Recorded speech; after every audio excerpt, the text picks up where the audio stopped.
Hello there and welcome to a brand new day in the studio. Today, how about we play with fire a little bit? And I'm just kidding. We're not going to be playing with fire. Rather, we're going to be creating an oil painting that you're seeing right here of fire. And that being said, we're going to be starting off on an 11 by 14 inch cotton canvas panel, and we're going to be using water mixable oil paints.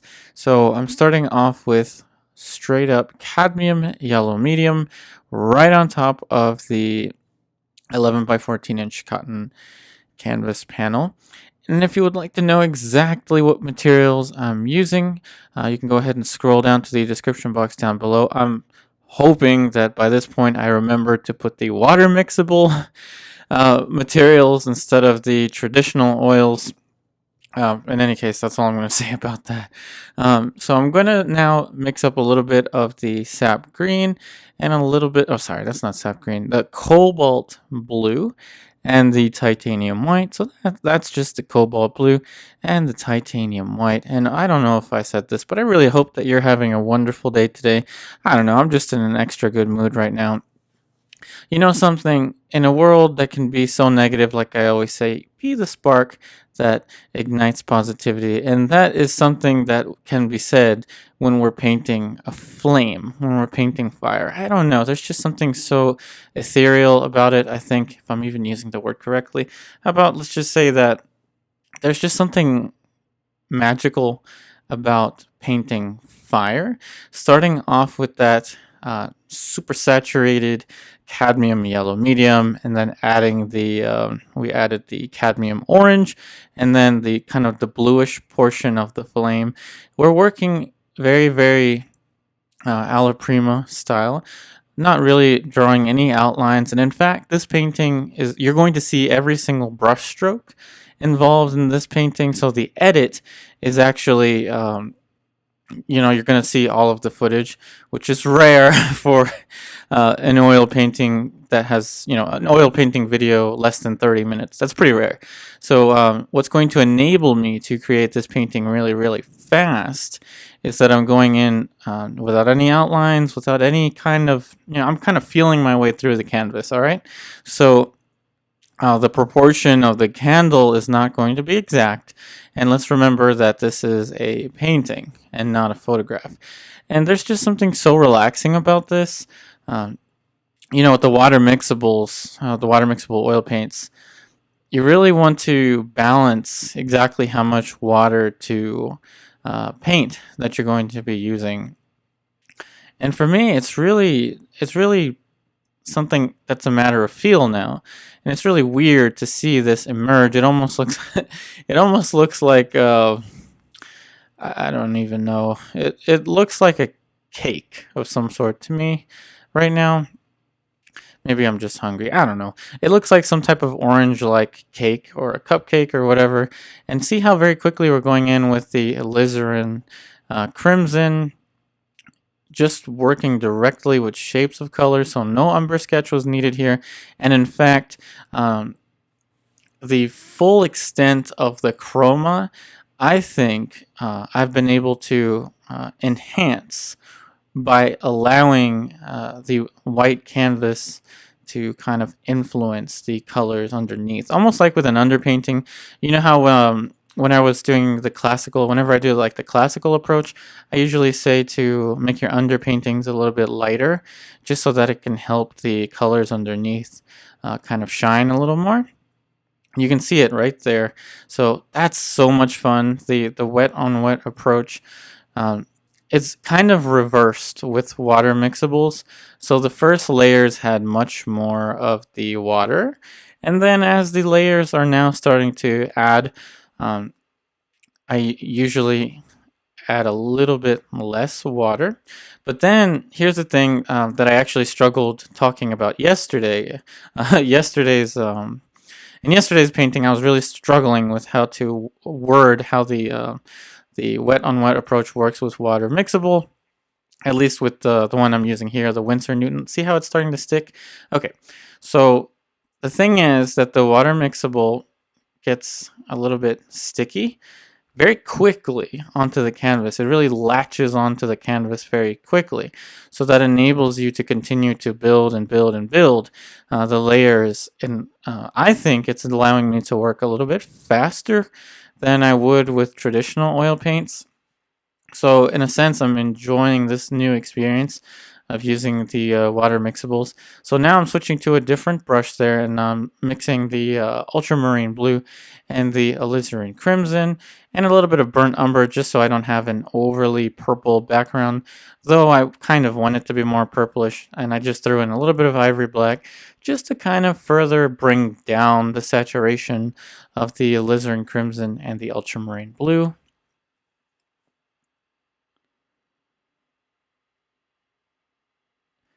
And the way that I kind of approached this painting was very, very in a matter of feel. There was a lot of how should I say a lot of feeling that went into the design of this painting. It's a lot more of an inductive kind of approach than a deductive, so I didn't really plan it out too much. And I think that the results are pretty neat already. It hasn't even been 7 minutes, and we already have a kind of effect of a candle and the fire, in the background in a very abstract kind of way. So this is to show you what you can do with mass. So today's painting is going to be completed entirely with mass. And remember, mass is it's just a blob, okay? It's just any kind of shape. And you can mold that shape however you want. See that right there? See how we're molding the shape of the flame? I will admit, I think that I did make the flame a little bit too wide, so I did exaggerate the width of the flame a little bit, which might take away the realism of the flame. But it's a painting, right?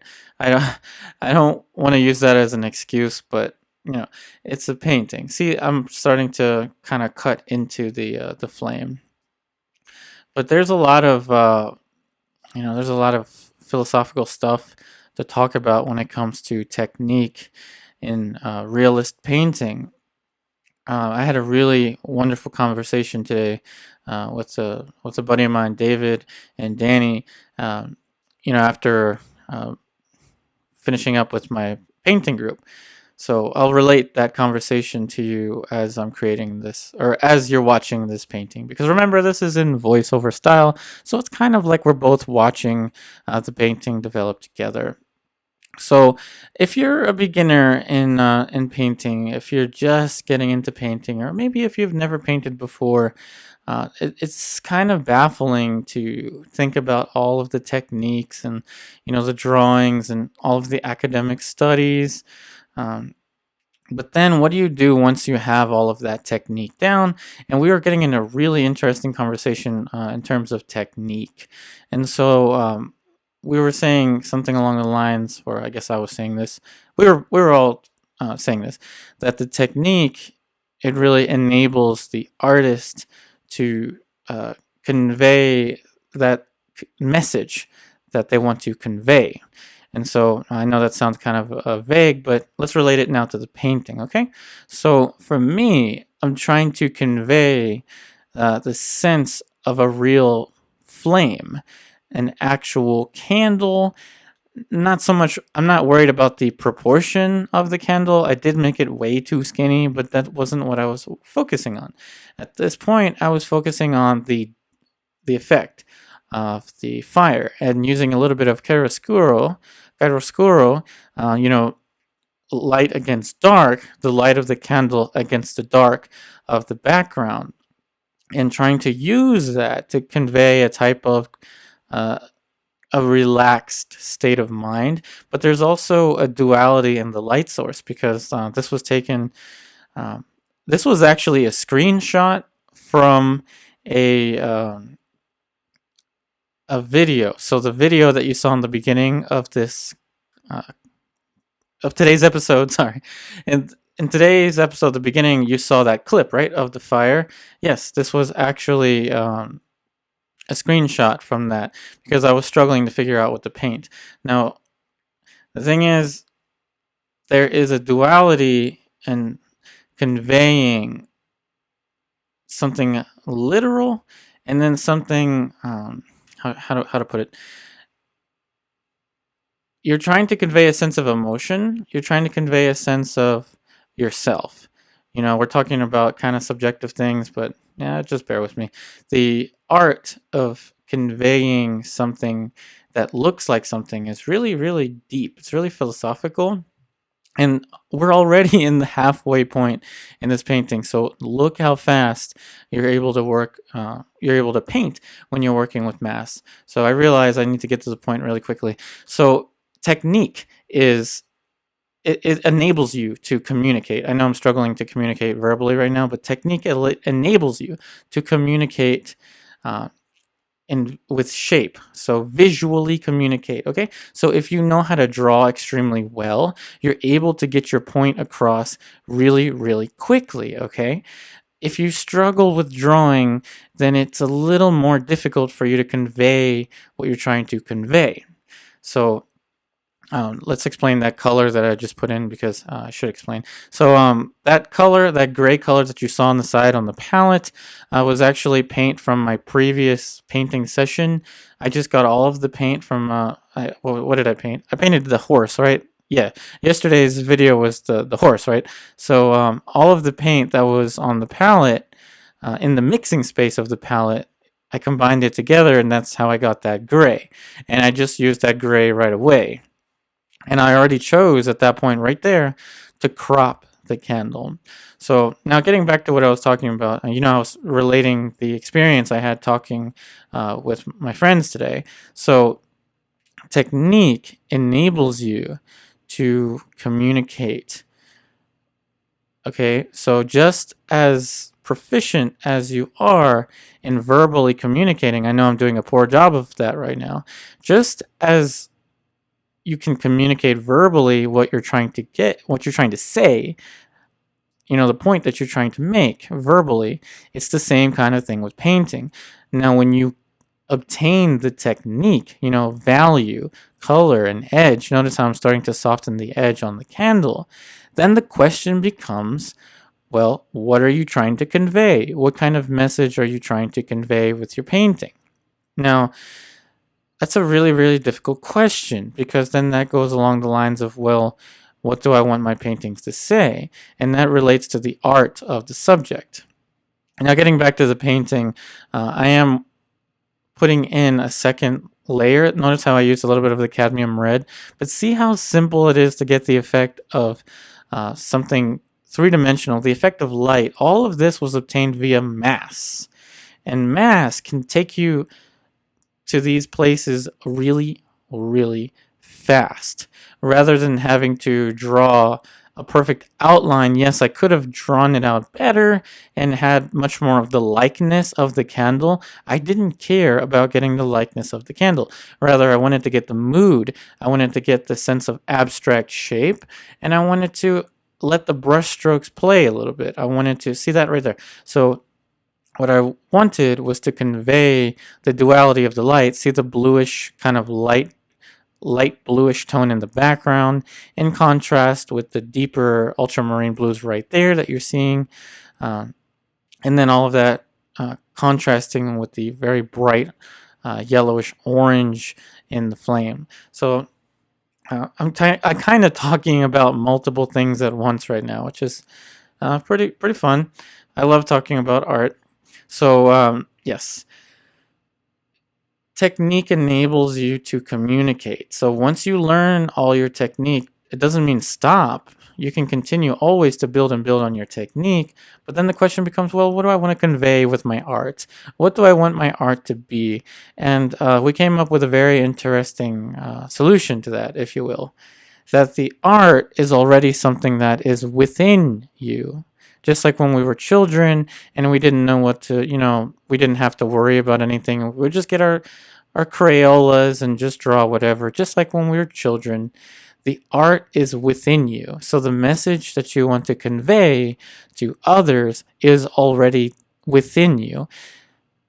to convey that message more clearly, it would help you to have more technique. That's why my training in the portrait paintings that you've seen me do, hundreds of portrait paintings, you've seen me do so many drawings, you know that I train and train and train and train every day.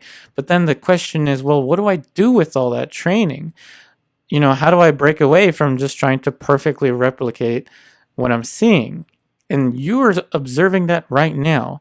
So this to me is my art, to portray the experience that I have when creating these paintings to you is my mission. Just the very fact that you're there watching me create this painting, listening to me, and that I'm adding something positive to your life is my art. It is what I want to, leave behind on this earth.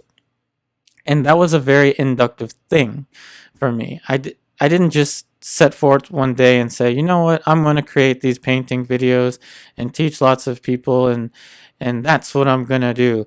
I didn't do that. You know, that kind of just happened. I really wanted to learn technique, yes. But then somewhere along the line, I really wanted to make videos about it. And then the paintings are now starting to grow to suit the videos in a way. That's why I'm transitioning into different types of media, you know, using the water mixables. See how we can apply that wet on wet technique.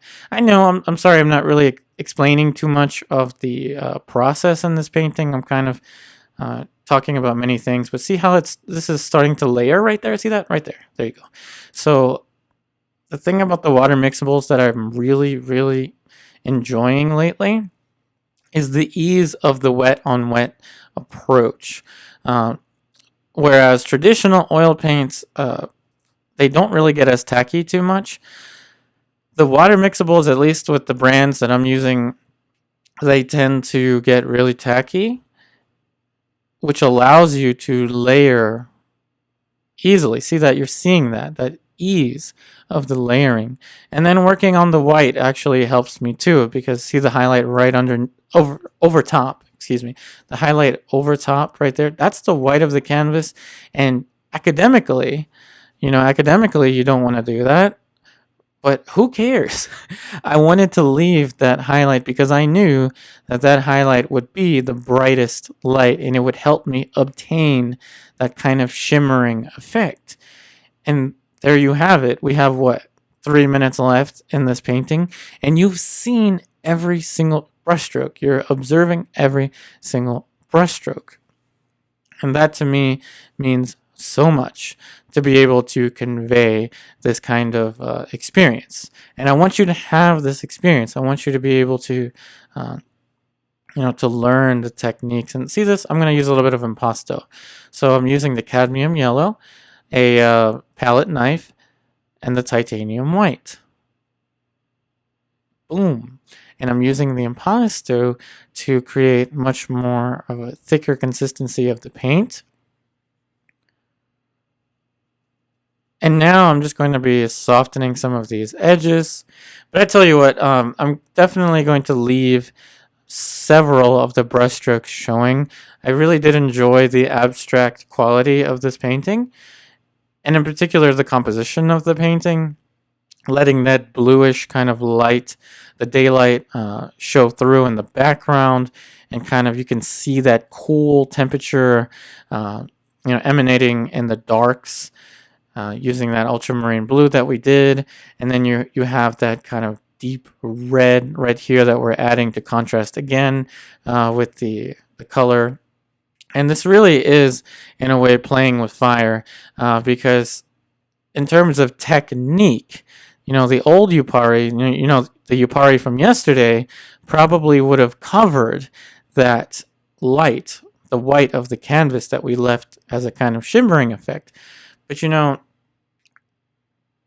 I tend to think of each day as a blank canvas.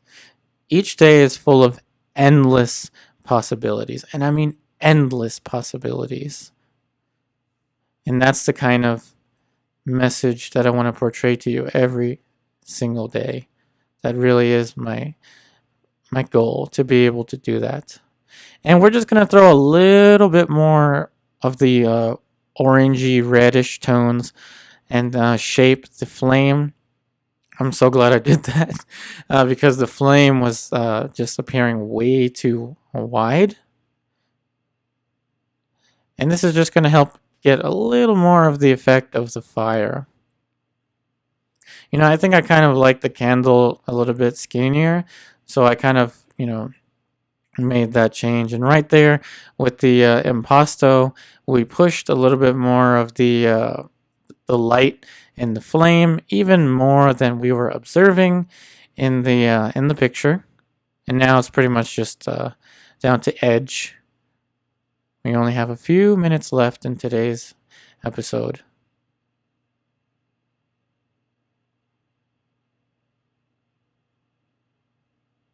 It really is like playing with fire.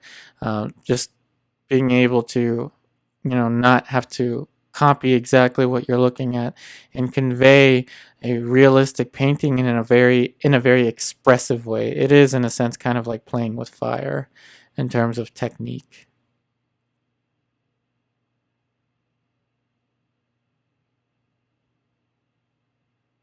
Just softening a few more edges before calling it done. And that about ought to do it for that. One last thing that we're going to do.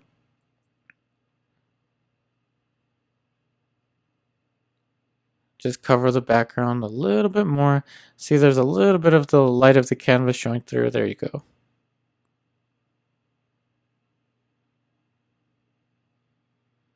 Alright, so now the only thing left is to throw a signature. So just using the burnt umber, I think I'm going to sign this again in the top left.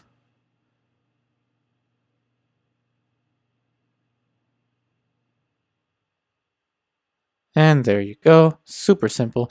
That being said, I really hope that today's video helps you out. And remember, in a world that can be so negative, be the spark that ignites positivity amongst all of us. I really do hope that you have a wonderful day, and I'll be back again very soon.